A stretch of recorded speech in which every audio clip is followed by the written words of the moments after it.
Sarah was not unstable. She was exhausted. She was a new mother surviving sleepless nights, aching shoulders, and the overwhelming fear every parent feels when a newborn cries. But her mother took those vulnerable moments and twisted them into evidence. A spilled bottle of milk became a hysterical breakdown. Tears became violent psychosis. Fatigue became a weapon. And the most painful part, the people who should have protected Sarah were using her postpartum struggle as a reason to erase her from her own babyish life. I am Sarah, 32, living in Seattle. 3 weeks after my son Toby arrived, social services knocked. Someone claimed I was starving him. My stomach dropped. I knew instantly it was my mother. She visited 48 hours ago, uninvited. Her real plan sat in her open bag. Emergency custody papers signed by my father, calling me unfit. Before I explain how we destroy her scheme in court, hit like and subscribe for more family drama. Love karma stories.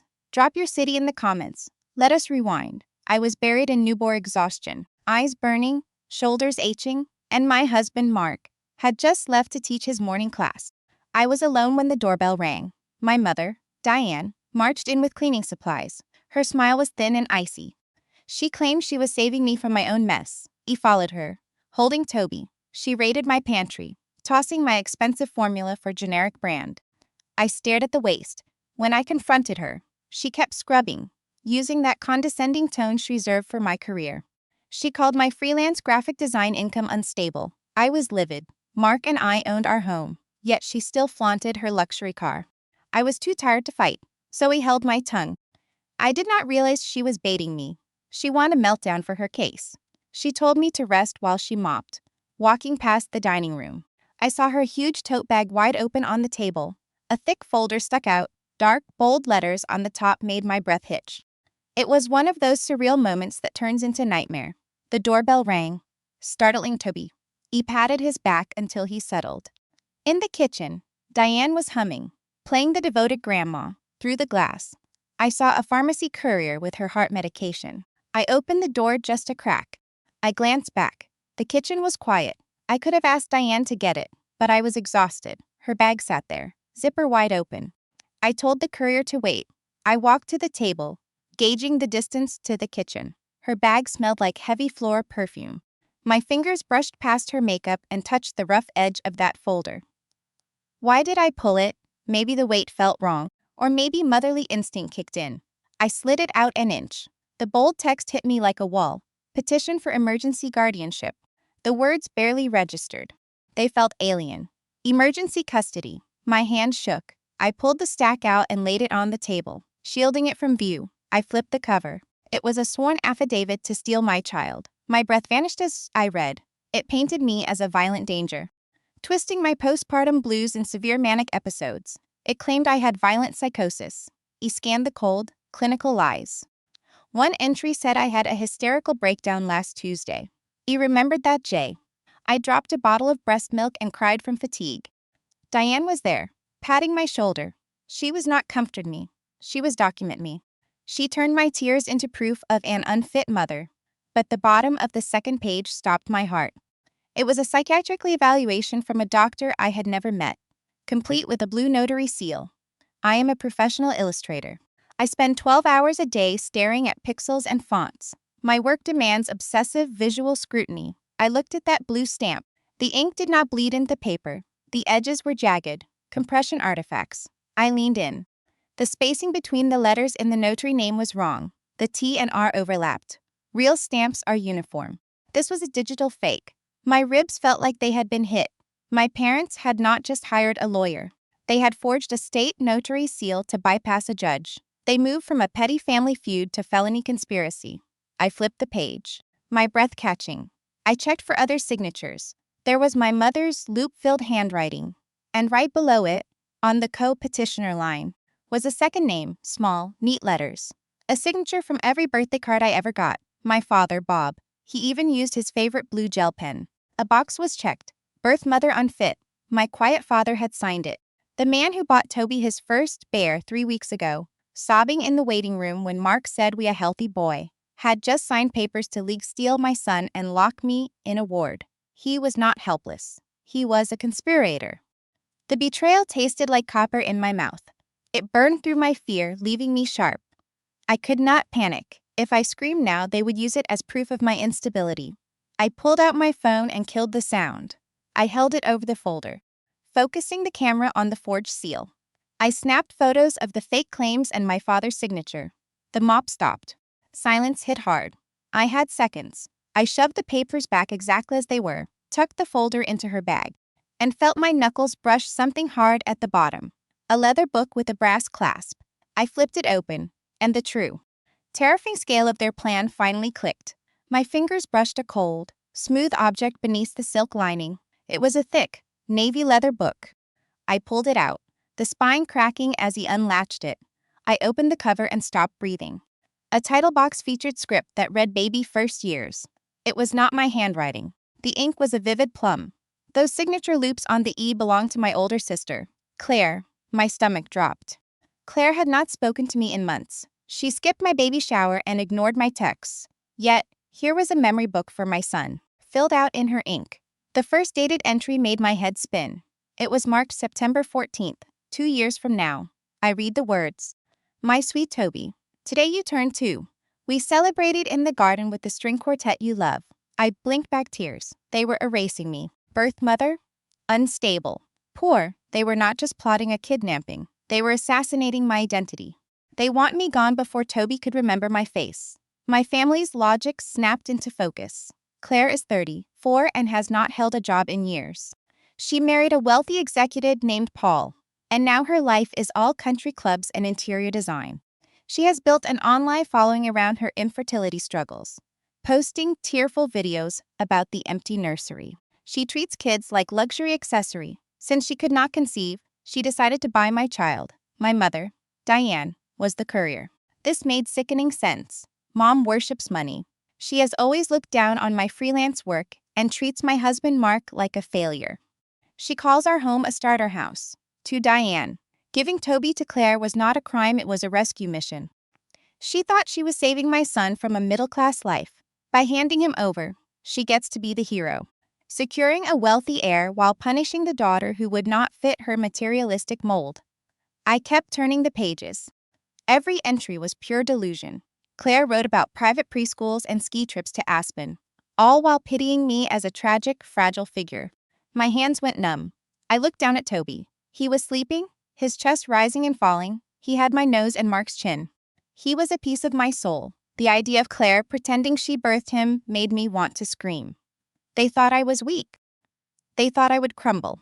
The mopping stopped. Diane was 20 feet away, humming, pawing the floors of the home she planned to destroy. I carefully closed the journal and tucked it back in the bag. I slid the folder in the side pocket, matching the zipper exactly where Diane left it. I stepped away from the table. My legs felt like lead, but my mind was a weapon. I needed Mark and Malene, the cutthroat attorney I met 2 years ago. If they filed that petition tomorrow, a judge would sign the order before lunch. Police would rip Toby from my arms. I had 18 hours to build a defense. He adjusted Toby, forced my breathing to slow, and walked toward the stairs, playing the role of the tired, naive mother. I called out to kitchen, my voice steady.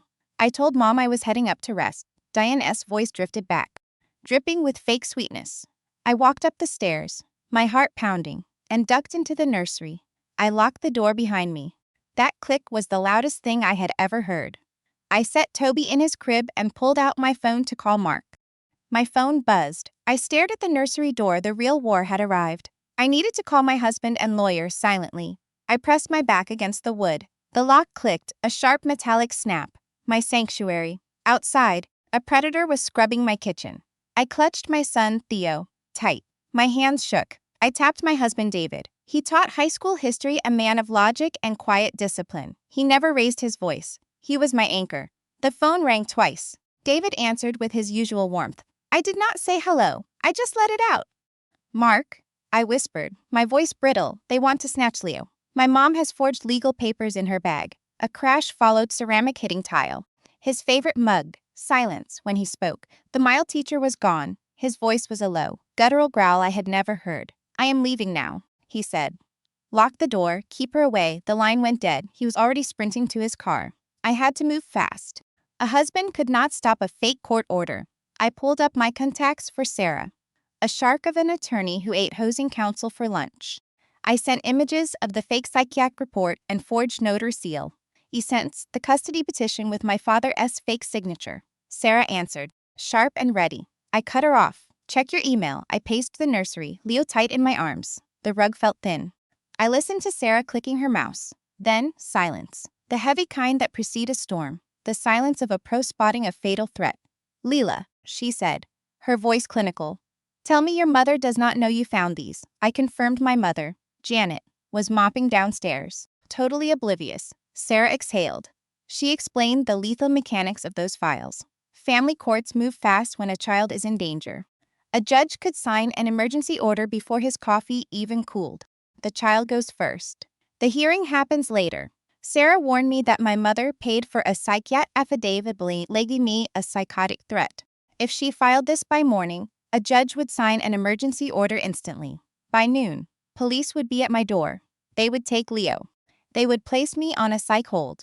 The nursery walls seemed to close in. My parents weren't playing games. They were plotting my institutionalization. I want to march downstairs and wreck the dining room. I want to grab Janet by the throat. The primal urge to protect my baby roared. You cannot confront her, Sarah ordered. Her voice was a whip. Her whole plan relies on you losing your cool. She wants you to scream. She wants you to look unhinged. If you react, she will record you and show it to a judge. She will claim you are unstable. You would hand her the evidence she needs to steal your baby. The reality of her warning felt like a suffocating blanket. I could not act on my rage. I had to become an actress. You must wear a mask, she said. No, nothing. Go back downstairs, smile. Thank her for the cleaning. Drink her tea. Watch her drive away. Give her zero ammunition, I agreed. Sarah was clearing her schedule to build a legal fortress. I had to survive the afternoon. The call ended. I looked into the mirror. Dark circles bruised my eyes. My hair was a knot. I looked exactly like the broken target Janet described in her fake files. I took a breath. I forced my muscles to relax and practiced a soft, tired smile. It felt grotesque, like stretching synthetic skin over a skull. I had to look into Predator's eyes and act like she was a help grandmother. I kissed Leah's head. He smelled like warm milk. I unlocked the door. The click echoed. I stepped out, hit by the sharp scent of lemon cleaner. I placed my hand on the banister, preparing to face the woman waiting to destroy my life. He walked in the kitchen carrying a secret. Janet stood by the sink, rinsing a sponge. She looked up and flashed a smile so sickeningly sweet it made me want to gag. She squeezed the sponge. Did he finally go down? She asked, her voice dripping with practiced warmth. You look exhausted. Leela. Let me take him for the night. You need to sleep. The audacity was a physical blow. She was offering rest while plotting to lock me in a psych ward. I forced my face to stay neutral. I gave a slow nod, using my exhaustion to sell the performance. Then, tires crunched on the gravel. Mark burst through the front door minutes later. His stride was aggressive. He played the stressed husband perfectly. He threw his bag down and rubbed his temples, claiming he felt sick. Janet's face fell. The helpful grandmother routine evaporated, replaced by clear annoyance. She never liked Mark. To her, he was just a teacher preventing her daughter from accessing real wealth. She shoved her supplies into a bucket and zipped her bag. The brass teeth clicked shut over the forged papers. She gave Mark a chilly smile and left. Once her car turned the corner, the air in our house turned cold. The place felt like a crime scene. Mark locked the door, his face pale with terror. You okay? He whispered. Is he safe? I nodded, clutching Leo, and told Mark everything. The forged seal, the fake evaluation, and that blue journal of my mother's. Mark's hands balled into fists. If she has built in a case, I said, my voice shaking, she must be watching me. She needs eyes inside this house. Mark didn't wait. We started tearing the place apart, moving like ghosts to keep the baby asleep. Mark checked the kitchen while I scanned the dining room, feeling under the heavy table where her bag had been. Nothing. We moved to the living room as the afternoon light cast long shadows. Mark approached the fireplace. He shifted a photo, then a cactus. He froze. He was staring at his history books because the sunlight hit them just right, casting a dark shape against the brick. In the middle of that shadow, a tiny red light pulsed. Mark reached behind a biography and pulled out a small black cube. A hidden camera, my knees gave out. I sat on the sofa, holding Leo, struggling to breathe. I had nursed my son right here. I had sobbed on this rug, thinking I was alone in my own private sanctuary. I had paced this floor at 3 in the morning, singing to a fussy baby. Every private struggle of motherhood had been recorded by my own mother. We were trapped in a panopticon built by my own flesh and blood.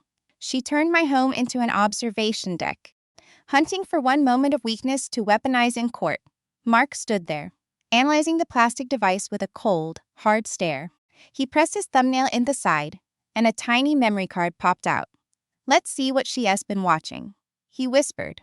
He grabbed his laptop and sat at the dining table, the same spot where those fake papers had been just an hour before.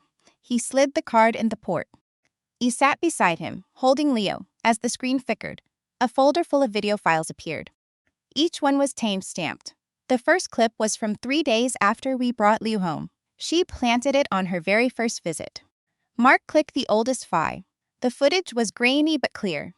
It showed me sitting on the sofa, looking down at my sleeping newborn. We skipped through a dozen more. It was just mundane life: folding laundry, grading papers, eating cold toast. Nothing incriminating, no neglect, no psychosis, just two tired parents trying to survive. But my mother wasn't looking for reality. She was looking for a weapon. We scrolled through the list until we hit a cluster of videos from yesterday. Mark clicked one from 2:15. The room was empty until my mother walked in. She was alone. I was upstairs, and Mark was at work. She walked to the mantel with a duster. She checked her phone and started talking. Since the house was quiet, the camera caught every word. This wasn't just a custody battle anymore, it was a criminal conspiracy. The kitchen was deathly quiet, save for the laptop fan. We sat there, bathed in harsh blue screen light, waiting for the truth. Mark had organized the clips chronologically, just like his research files. Each file felt like a fresh invasion. I watched my postpartum life play out in high definition. I saw myself pacing at 3 in the morning, rocking a screaming baby, collapsing in total exhaustion. A cold dread hit my stomach. The woman who birthed me had sat at home, reviewing these clips. She watched her daughter bleeding and healing. But instead of helping, she cataloged it as raw material. She hunted through my private pain, looking for a moment to twist into insanity. Mark squeezed my knee and kept clicking through the calendar until we hit yesterday afternoon. 2:15. He remembered that day. I was upstairs trying to nap while Leo slept. Barbara was downstairs, playing the role of the helpful grandmother. Mark double-clicked the file. It showed our living room. For 10 seconds, it was empty. Then Barbara strolled in, wearing a beige cardigan and humming a tune. She swiped a feather duster across our photos, then stopped. She pulled her phone out and held it to her ear. The camera was incredibly sensitive. "Ken," she said, her voice crisp. She was talking to my father. We couldn't hear his side, but we didn't need to. Her words were enough. "Yes, the doctor signed the evaluation," she said, her voice echoing. "It cost extra to lock that signature without a physical, but it is done. The paperwork is sealed. Tell Sarah to get that nursery painted by Friday. She is obsessing over paint chips and we are out of time. We file the motion tomorrow." My chest tightened. She was talking about tearing my family apart and stealing my son, all while critiquing wall colors. She was ice cold. Barbara sighed, dripping with fake misery. "Forget the judge," she snapped. "The narrative is set. Sarah is a wreck, barely hanging on. But for this emergency order, I need a visual. Something raw." She turned toward the hidden camera, a chilling grin spreading wide. "I will slip the sedatives into her tea tomorrow morning," she said. Mike froze, his hand jerking from the trackpad. "She drinks a cup daily at 10. Barbara added, voice light and airy. "A heavy dose will knock her out cold. When the baby cries, she will not hear a thing. That is when I film the neglect. The judge will sign that emergency order by noon." The recording kept running, but we were finished. Our kitchen felt like a tomb. My ears started ringing. She wasn't just watching me, she was plotting to poison me. She meant to drug my tea and let my newborn son suffer, just to win. Pure, calculated assault. I looked at my husband. The calm teacher was gone. His jaw was locked, hands white-knuckled. A dark rage burned in his eyes. "I am calling the police," Mike muttered. His voice was a dangerous growl. He reached for his phone, but I grabbed his arm. My heart hammered, but my lawyer's advice echoed in my head. "We cannot," I whispered. Mike stared at me. She just confessed to poisoning you, Sarah. We have it on tape. I shook my head. If we call now, she will claim it was a joke. She will hire some shark to call it an illegal wiretap or just a hypothetical chat. My lawyer warned me. If we strike too early, my parents will panic. They will burn the forged documents and that fake diary. They will bury the evidence and paint us as the crazy ones. Mike closed his eyes, taking a shaky breath. He understood the long game. We need them to walk into court and lie under oath, I continued. Once she files those lies, we spring the trap. We use this video to destroy them in front of the judge.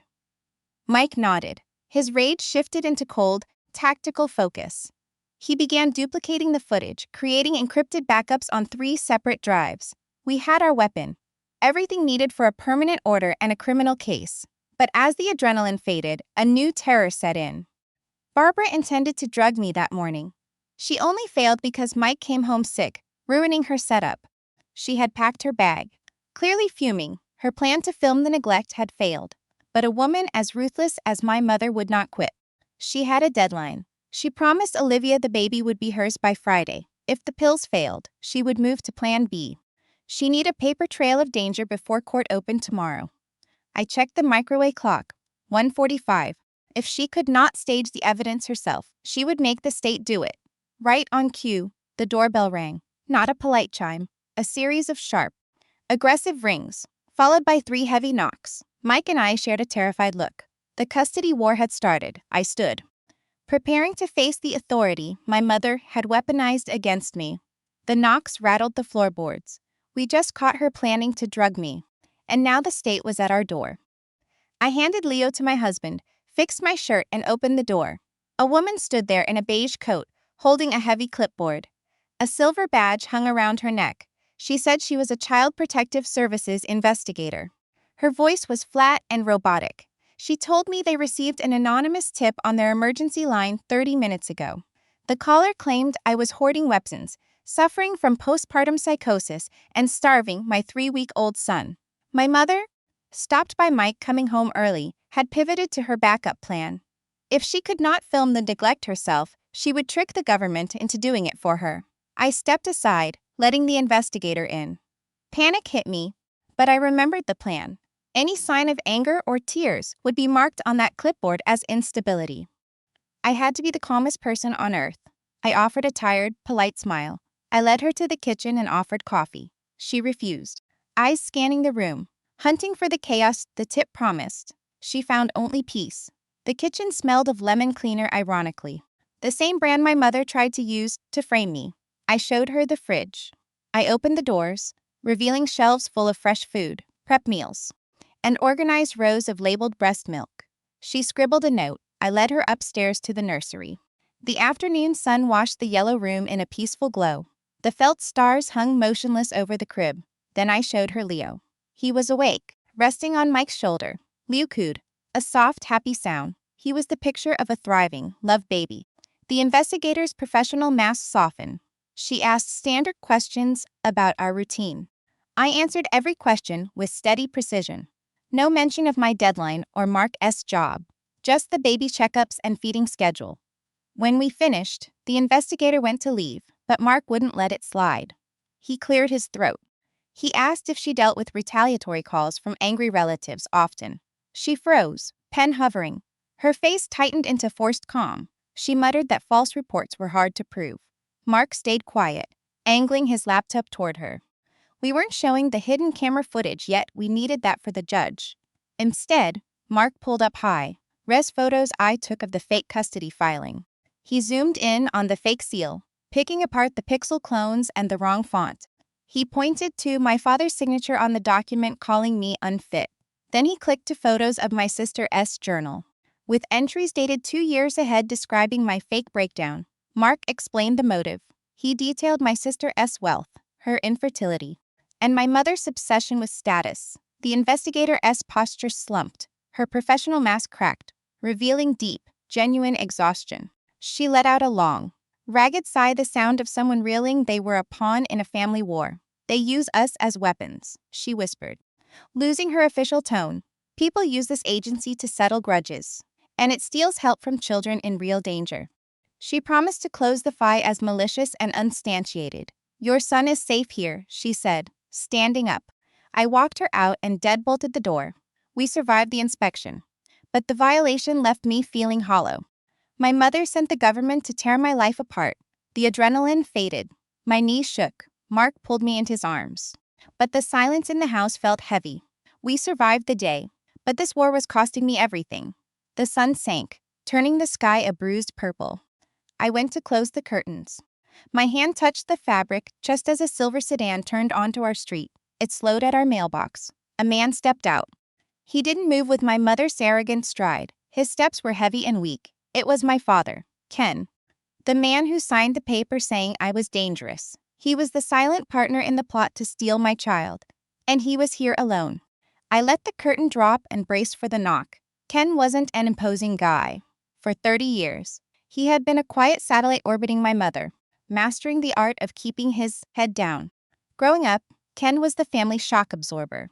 When mother wanted a room painted, Ken worked overtime. When mother called my art a waste, Ken slid me a sketchbook, but never defended me. He trained us to walk on eggshells, pretending his cowardice was just keeping the peace. His life was a study in choosing the easiest path. Right now, that path led to my front porch. I told Mark to step back. I needed to look my father in the eye. I unlocked the deadbolt but left the chain on. A cold breeze carried his cedar afters have a smell that once meant safety, but now made my stomach churn. Lila, he began, his voice low. Your mother is just worried about you, sweetheart, we both are. You look worn out. I said nothing. Keeping my face blank, he rubbed his neck, clearly unnerved. We just want what's best for the baby, he went on, talking faster. Things are a little unstable. Your freelance work is shaky. Mark is just a teacher. Olivia has the space and the resource. Mark expects a great living. Maybe letting Olivia take the baby for a few months is the right move. She can afford the best care. It would be stable. I stared at him. He was trying to frame a kidnapping as a nice, helpful favor. He came here to convince his own daughter to give up her child. I let him finish his script. When he finally stopped, I locked eyes with him. You signed the affidavit, Dad, I said. My voice was cold. All the color drained from his face. He blinked, terrified. He didn't know I had seen the papers in her purse. I do not know what you mean, he stammered, taking a clumsy step back. I just came to talk. I haven't signed anything. Don't lie to me, I whispered. I saw the petition. I saw the fake psych report. And I saw your signature. You used your favorite blue pen, the same one you used to brand me and fit mother. Dad seemed to shrink. Leela, please, he begged. He claimed it was just a safety measure in case I had a breakdown. I did not even read it, he said. He authorized the legal destruction of life without my life without reading a word. He was ready to dump me in a ward and hand my newborn to my sister because it was easier than saying no to her. That man I grew up with. A phantom. You signed a paper claiming I was a danger to my own child. You are not a father. You are a coward. You are dead to me. I didn't wait for a reply. Watching him stand there pitiful, weak made me sick. I slammed the door. The latch clicked. I threw the deadbolt and chain. The metal thud echoing through the foyer. Through the glass. I saw his silhouette on the porch. He hovered. Hand raised. Then let it drop. He retreated to his sedan like a soldier from a failed war. As he backed away, his headlights swept across my living room, vanishing in the dark. I leaned my forehead against the cool wood. Battle lines were drawn. No more ambiguity. No more hoping for miracles. They thought they could bully a tired, vulnerable girl. They had no idea they were crossing a mother. I took a slow breath, steadying my pulse. Evan walked in, his expression one of grim understanding. He handed me my phone. The screen flashed with a relentless wave of notifications, emboldened by my father's failure. Olivia was on the attack. A manic string of text, dripping with entitlement. You are being selfish. One rid. You can have another baby later. I have a nursery waiting. Another hit a second later. Leo deserves a life without your stress. Mom says you are falling apart. Just do the right thing and let us take over. Her delusion was staggering. She thought her husband's bank account meant she owned my child. She didn't see Leo as a human, she saw a coveted accessory she had pre-ordered. I was just the vendor refusing delivery.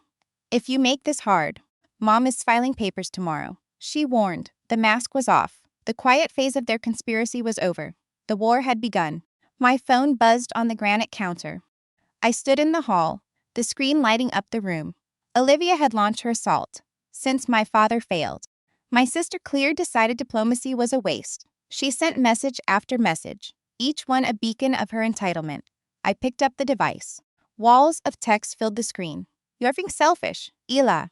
The first block read, you can have another baby when you are secure. Marcus and I are ready. Leo deserves a life without your stress. Mom says you are falling apart. Just do the right thing and let us take over. I stared at the pixels. Olivia didn't see my son as human. She saw a pre-ordered accessory, and I was the uncooperative vendor. She lived in a bubble funded by Marcus, a wealth manager who preferred his life quiet. Marcus avoided drama. Olivia lived for it, for years. She monetized her infertility online, crying in designer silk about empty rooms. Now, she believed her suffering entitled her to claim my child. Her husband's money was all the justification she needed. She thought a high tax bracket negated maternal bonds. My phone buzzed again. Another demand. If you make this difficult, Mom is filing the papers tomorrow. Do not be stupid. We will win anyway. The urge to reply burned like acid. I wanted to send something so venomous it would shatter her screen. I wanted to tell her she would never come within 100 miles of my baby. My thumbs shook with the force of my restraint. But I remembered Maline's silence was our weapon. Every unhinged text was another brick in the fortress we were building. Reacting would only feed the lie that I was unstable. I didn't reply. I pressed the buttons on my device, capturing screenshot after screenshot. The camera shutter clicked softly in the kitchen. Each image went to the secure folder Maline had set up. We had the fake evaluation. We had the forged notary seal. We had the recording of Barbara plotting a scheme. We were building an undeniable case for a permanent restraining order. But as I stood there, looking toward the room where my baby slept, a cold truth settled in. A court order was enough. A piece of paper might keep them off my land, but it wouldn't satisfy the primal rage in my chest. Barbara and Olivia survived on reputation. They needed to face total, public ruin. He walked in the dining room. Evan sat hunched over his laptop. The blue light cast sharp shadows across his face, highlighting his determination. My husband teaches history. He knows that wars aren't just won on physical battlefields. They are won by controlling information and exposing the truth. Evan wasn't just saving the camera video for a judge. He was weaponizing the data. He moved through digital folders with ruthless efficiency. He stripped the raw audio and video of any metadata that could compromise our location. He uploaded the footage to a private cloud server, creating an encrypted link that couldn't be taken down. Then he began mapping out an email distribution list, methodically referencing public data and social media profiles. He found the email for the country club where Barbara held court. He located the corporate address for Marcus. Knowing the wealth firm would panic at a scandal, he dug into Olivia's footprint, finding the contact list for her infertility support group. The women who offered her sympathy were about to see her conspiracy to kidnap a newborn. Evan looked up. His eyes met mine, reflecting a shared, cold resolve. We weren't just defending ours in court. We were preparing to scorch the earth they walked on. The trap was set. The legal trap was set. We spent the night reviewing the timeline. My attorney Maline confirmed the morning emergency hearing. Barbara had filed her fake paperwork just as promised. The hearing was at 9 at the county courthouse. I couldn't sleep. I just laid there, listening to my baby breathe in his bassinet, counting down the hours until dawn. The night dragged on, heavy with dread. When the sun finally hit the horizon, painting the sky gold, I got up. I showered, scrubbing away 3 weeks of exhaustion. I dressed with purpose. Forget the baggy sweats I pulled on a sharp black blazer and a crisp blouse. I slicked my hair back and applied makeup to hide the dark circles. The woman in the mirror wasn't the fragile target Barbara had described. She was a mother ready for war. Evan wore his charcoal suit, looking like the protector he is. We buckled Leo into his seat and grabbed our bag of digital evidence. The drive to downtown Cincinnati was dead silent. Morning traffic flowed around us, oblivious to our world falling apart. We pulled into the courthouse garage, the engine echo bouncing off concrete. We pushed through the heavy glass doors and cleared security.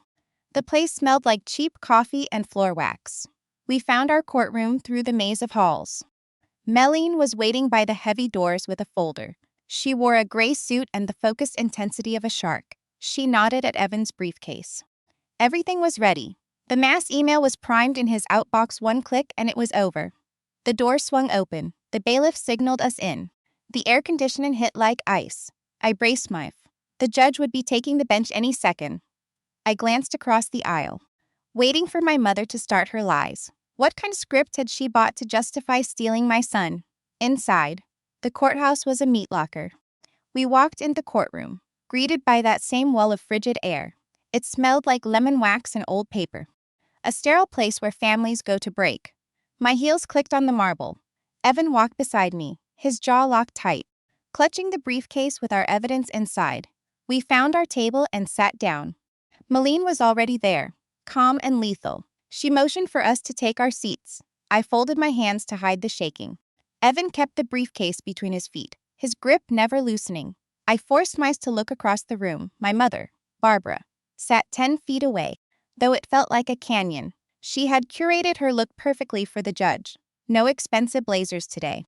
She wore a soft beige cardigan and minimal makeup, faking a look of exhausted, heartbroken grandmotherly grief. She sat with her spine straight, staring at the empty bench. Beside her, Ken looked sick. He was pale, sweating, and drowning in a suit 2 sizes too big. He wouldn't even look in my direction, staring only at his shoes. His cowardice was pathetic. He was just a shell. I looked past them to gallery. Olivia was there, wearing a camel coat and holding a designer bag. She leaned forward, tracking me like a predator. She gave me a cold, venomous glare, tapping her nails on her purse. She was so smug. She really thought this was just a formality. She saw this court as a retail counter where she was waiting for a receipt. She had no idea her reputation was about to be burned to the ground. The door behind Ben opened. The door behind the bench opened. The bailiff announced the judge. Judge Galler entered, an older man with silver hair and eyes that had seen it all. He sat down, put on his glasses, and opened our file. The room went dead silent. Gallagher cleared his throat and told Barbara's lawyer to start. He wanted the justification for taking a 3-week-old infant. A man in a pinstripe suit stood up. Mr. Belmont. He buttoned his jacket and stepped into the center of the room. He didn't glance at me. He looked right at the judge. Your Honor, he began, his voice low and serious. We are here for an urgent, tragic matter. My client, Barbara Wright, is only here to save her grandson from danger. He claimed. He paced the carpet, milking the drama. He painted a picture of me as a mother falling apart. He attacked my career, calling my freelance illustration work unstable and unfit for a child. He even took shots at Evan's teaching salary, trying to make our middle-class life seem stressful. But his whole argument was built on Barbara's lies. He tapped the file. The court recognized postpartum psychosis, he said, faking sympathy, a predator targeting a mother. My client witnessed these breakdowns for weeks. She claims I neglected my baby. He gripped Evan's hand so hard my knuckles turned white. I wanted to scream, but Malene warned me. Any outburst would help him. I stayed still. Belmont held a page up, showing blue ink. We have more than a grandmother's fear, he declared. We have a sworn psychiatric report. A psychologist claims the mother is a danger. Belmont slammed a fake document down. He gestured to my sister. We request emergency guardianship for the maternal aunt, Clara. He announced. She has the wealth and home to keep this baby safe. We must sign this order before tragedy strikes. The room went dead silent. Judge Bennett studied the file. He knew the stakes. An ex parte order would take an infant from his mother without a hearing. The judge locked eyes with Evan. He studied my posture and tired eyes. Then he turned to my lawyer. Counselor, the judge said, his voice sharp as a blade. These are heavy allegations. A medical report named your client a threat is significant. He peered down from the bench. Any response? I felt the room shift. The trap was set. My mother walked into court with forged papers and committed perjury to facilitate a kidnapping. Malene stood up. She had the lethal confidence of someone holding a winning hand. Your Honor, Malene said, meeting his gaze. We have proof of a felony. Malene stepped from behind the table. She held only a sleek portfolio. Her heels clicked against the marble. She reached the partition and handed a manila envelope to the bailiff. Everyone held their breath. The bailiff passed the envelope to Judge Bennett. The judge opened it and pulled out 3 high-resolution photos. One was the fake report. The second zoomed in on the notary seal. The third showed clear digital pixels. Malene cleared her throat, her voice ringing with the authority of a predator. Your Honor, she began, standing rigid. Opposing counsel presented a report to take a nursing fint. My client is a pro-digital designer. She works with high-res images all day. When she saw the paperwork in the petitioner's bag, she spotted digital artifacts around that blue stamp. The judge leaned in to examine the photos. He traced the magnified image as Malene paced. She pointed out the misaligned letters. The ink did not bleed into the page. It is a digital clone. Your Honor. A fake image passed it on before printing. We checked the notary. She retired 5 years ago. This is a forgery. Belmont froze. His smugness vanished. He said nothing. He snapped his head toward my mother. His face drained of color as he realized his firm fed fake evidence to a judge. She sat paralyzed. Her beige blazer looked like a cage. Next to her, my father hung his head.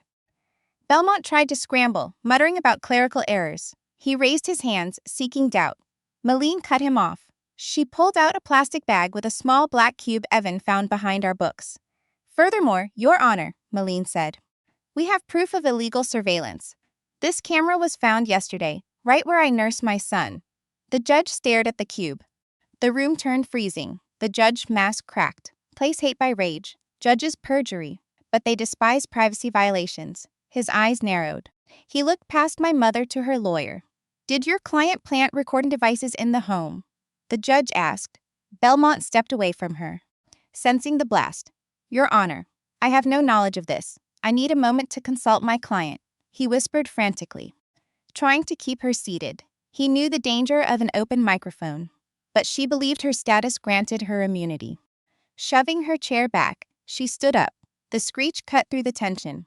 I was gathering proof for the court, she announced, dripping with arrogance. She pointed at my chest. She is a danger to my grandson. I did what any grandmother would do. Belmont pinched his nose, exhaling sharply. The case was dead. The silence was suffocating. Clara sat frozen. Her smug expression melted into shock. She finally realized the bill was due. My father stared at his shoes. Beside me, Evan sat still, projecting cold strength. The trap was working. Judge Bennett removed his glasses. He folded his glasses and set them on the thigh. He leaned forward, fingers locked. He glared at my mother with eye fury. The room went silent. The judge spoke, every word hitting like a hammer. You are admitting you broke the law to spy inside a home. She stood tall. I had to protect the child. Your Honor. The judge turned to my attorney. Counselor. He snapped. Do you have the footage from this device? Malene nodded. A tiny smirk played on her lips as she pulled out the drive Evan prepared. Yes, Your Honor, we have the files. We also have audio proving her motives for this filing. The clip is ready. The judge pointed at the bailiff. Plug it in the monitor. Let's see what kind of proof she gathered. The officer hooked the drive to the console. A massive screen flickered to life. The court reporter stopped typing. Beside me, Evan didn't look up. He opened his laptop, pulled up a pre-drafted email, and checked the list. Hundreds of contacts from our family circle sat in the blind copy field. Evan kept his finger hovering over the enter key, waiting for the perfect moment. The video hit the screen. My living room appeared.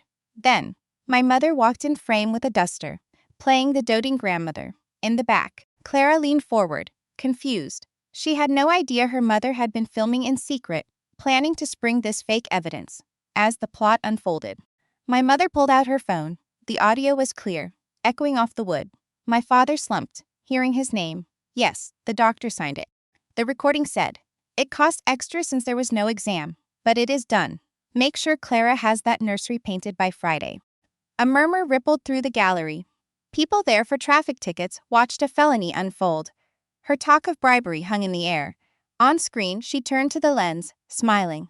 I will slip the sleeping pills into her tea tomorrow morning, she said. A gasp erupted. It was pure shock. She drinks a cup every day at 10, the video continued. A heavy dose ensures she sleeps. When the baby cries, she won't hear him. She will be out cold. That is when I will record the neglect. Evan didn't wait. He smashed the enter key, blasting the truth to everyone. It hit every inbox in my mother's circle, the club, the charity board, everyone. We were nuking their status. Judge Bennett didn't wait. He slammed his gavel, the crack echoing like a gunshot. Counselor, he roared, face turning crimson. Mr. Vance jumped. trembling in his designer suit. Your client isn't some sweet grandma. The judge barked, leaning in. She is a criminal. You brought fake files into my court, and we just heard a confession to assault. Vance threw his hands up. Your Honor, I swear, I knew nothing. I just used the evidence I was provided. I believe you, counselor, the judge snapped. Because if I thought you were part of a plot to drug a new mother, you would be under arrest right now. Barbara sat frozen. The mask was gone. The woman who pulled everyone's strings for years was out of moves. She was cornered. Then, a shriek ripped through the air. It was Clara. She rose in the gallery, coat falling away. She wasn't sobbing from regret. She was having a breakdown, but the nursery is already painted. She screamed, voice cracking. We picked the wallpaper. Marcus bought the crib. She pointed at me. Mascara streaking her face. It is not fair. You can't even afford a private preschool. He belongs with me. Silence filled the room. Clara just confirmed the whole scheme. She didn't care about the forgery. She only cared that her custom-ordered baby was late. The judge looked disgusted. Bailiff, he ordered, his voice cutting through her wails. Get her out of my courtroom. Now if she resists, arrest her. 2 deputies grabbed Clara. She thrashed, screaming about her nursery and her rich husband. But as they dragged her out, the secondary trap triggered. Her phone began to buzz. A steady vibration hummed through the gallery. Then my mother's phone buzzed. Then my father's jacket pocket. The blast hit its mark. Elite board members were watching the footage right now. The fallout was live.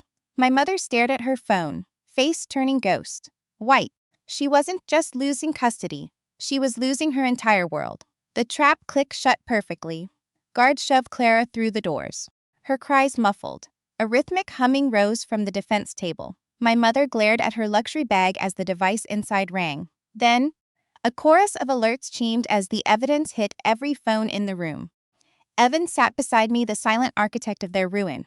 We both knew those pings meant the video of my mother, confessing to assault, was going viral among her elite circle. I pictured her club president spilling coffee in shock. I imagined my sister's husband in his office, watching his wife scream about nursery decor while plotting a kidnapping. He hated scandal. This was his nightmare. Finding out his wife was a felon would end their lavish life. I imagined the women in her group reeling their tragic. Baron's sister was actually a predator.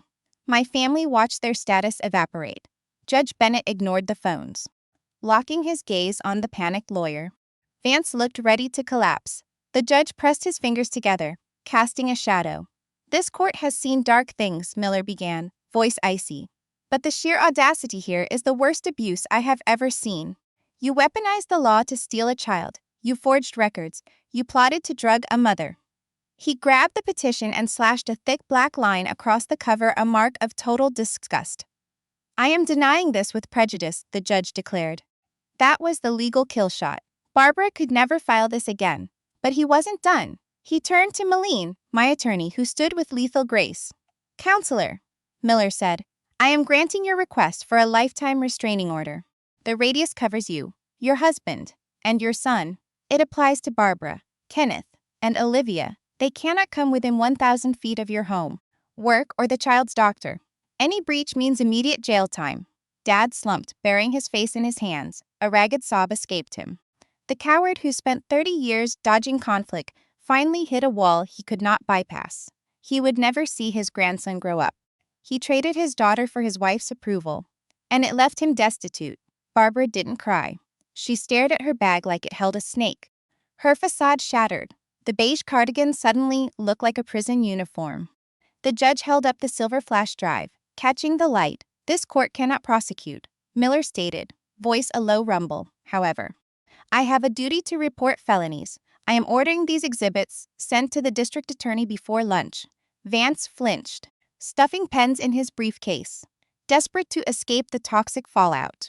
He knew attorney privilege did not cover fraud on the court. He wanted no part of this. You expect felony charges filed this week, the judge continued, forgery, perjury, conspiracy, it is all here.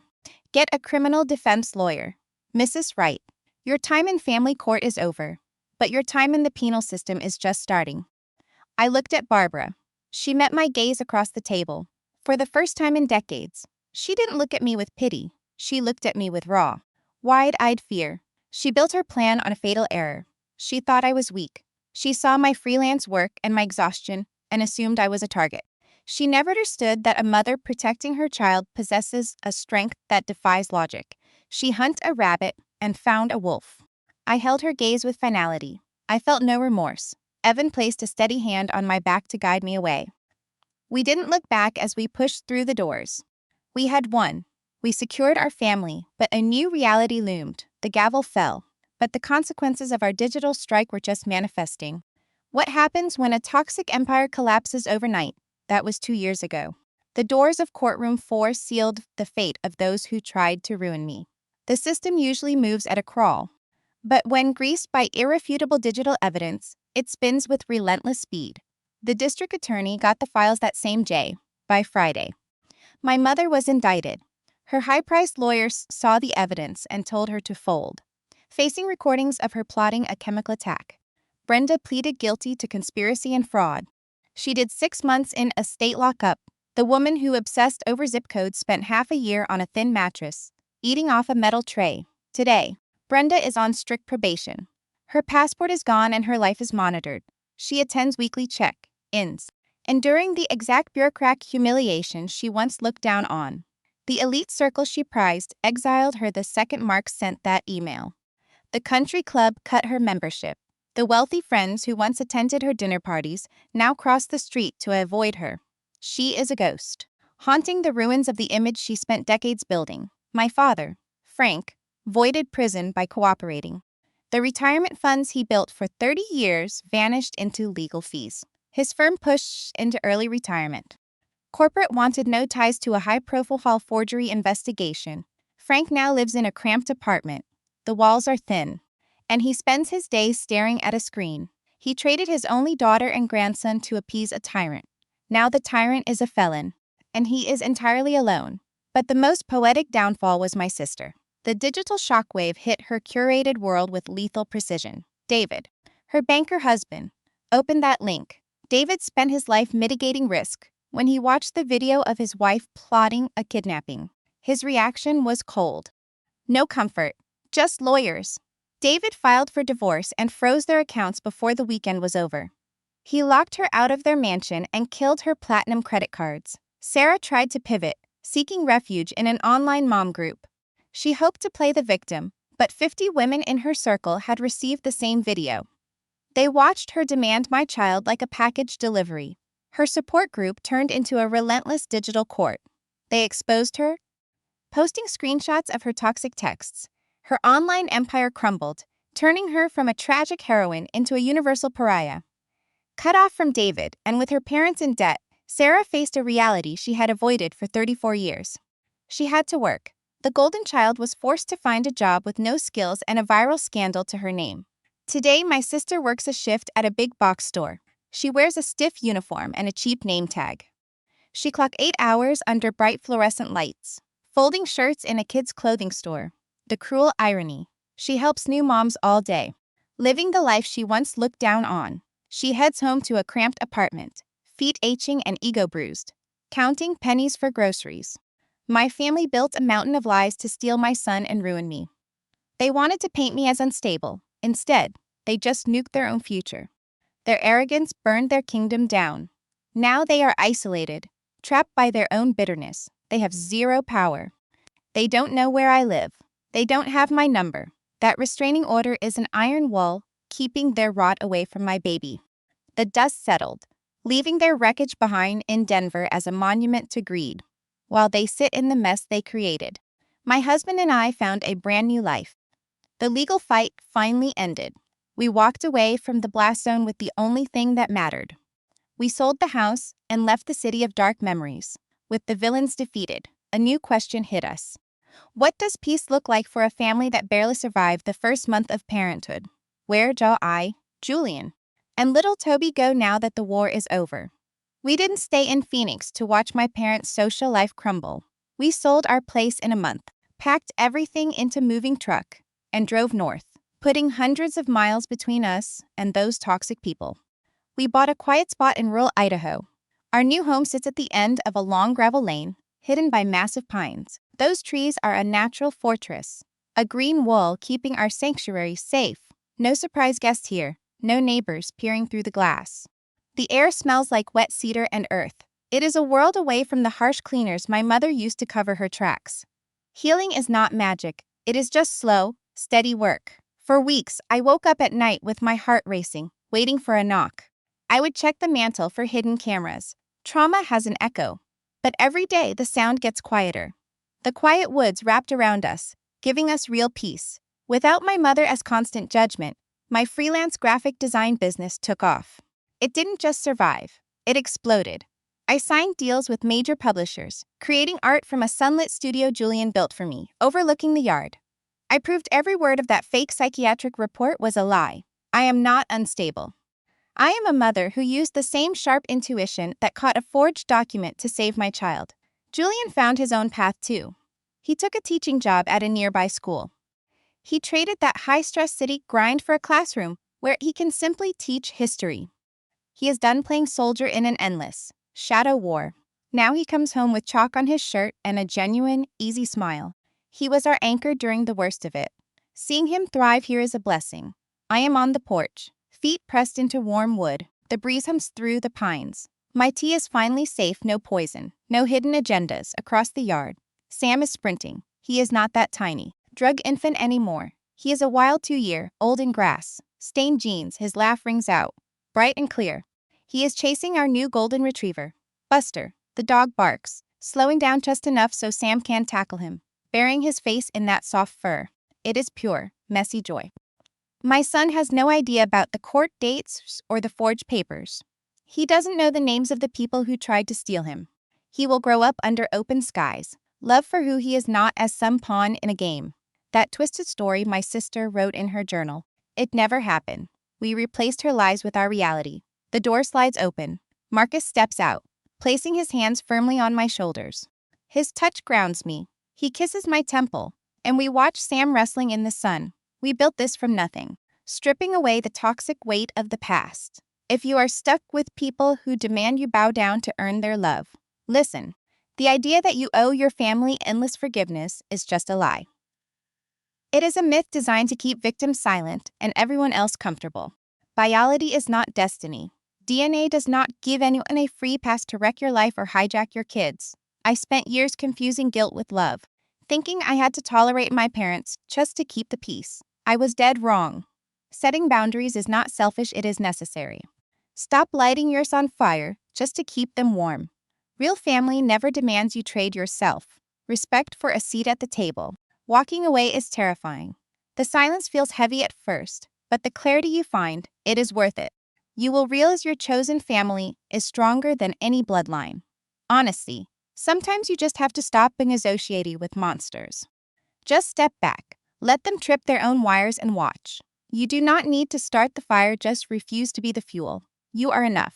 Your safety is not a request, it is a requirement. So, I have one last thing to ask you.